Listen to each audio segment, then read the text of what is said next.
భారతీయ పురాణాల నిగూఢ గర్భంలో దాగి ఉన్న అద్భుతమైన మనల్ని ఆశ్చర్యపరిచే 10 రహస్యాలు మీకోసం. శ్రీకృష్ణ నది బ్రహ్మదేవుడు భూమి బాధను చూసి కార్చిన పవిత్రమైన కన్నీటి బిందువుల నుండి ఉద్భవించిందని కొందరికి తెలియదు.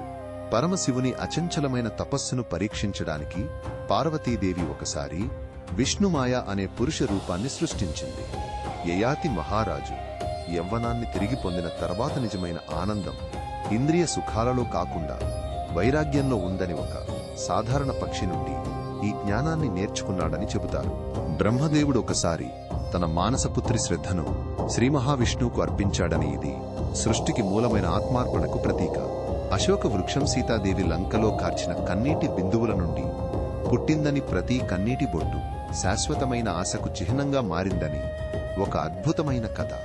దివ్య ఆవు కామధేను ఋషులు ధర్మాన్ని రక్షించమని కోరినప్పుడు తన శరీరం నుండి అపారమైన దివ్య సైన్యాలను సృష్టించిందని పురాణాలు చెబుతాయి. నవరత్నాలు కేవలం రత్నాలు కావు, అవి దివ్యజీవులు తీవ్ర భక్తితో లేదా బాధతో కార్చిన కన్నీటి బిందువుల నుండి ఏర్పడ్డాయని. ప్రతి రత్నానికి ఒక ప్రత్యేక విశ్వశక్తి ఉందని చెబుతారు. ఆకాశగంగా కేవలం దేవలోక నది కాదని, అది ఓం అనే ఆది ధ్వని యొక్క ప్రవాహమని, విశ్వంలోని ప్రతి అస్తిత్వాన్ని పోషిస్తుందని ఉపనిషత్తులు వివరిస్తాయి.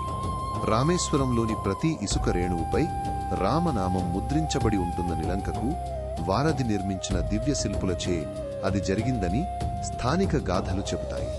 మార్కండేయుడి అపారమైన భక్తిని పరీక్షించడానికి శివుడు ఒకసారి వృద్ధ వేటగాడి రూపంలో వచ్చి అతడి సంకల్పాన్ని సవాలు చేశాడని ఒక అరుదైన కథ. ఈ కథలకాల గర్భంలో నిక్షిప్తమైన ప్రాచీన గుడుల గోడలపై చెక్కిన అపురూప శిల్పాల వలెవాటిని మనం శ్రద్ధగా పరిశీలిస్తేనే అసలు సౌందర్యం దర్శనమిస్తుంది. ఈ అపురూప జ్ఞానాన్ని మరింత లోతుగా తెలుసుకోవడానికి మా ఛానల్కి ఇప్పుడే సబ్స్క్రైబ్ చేయండి.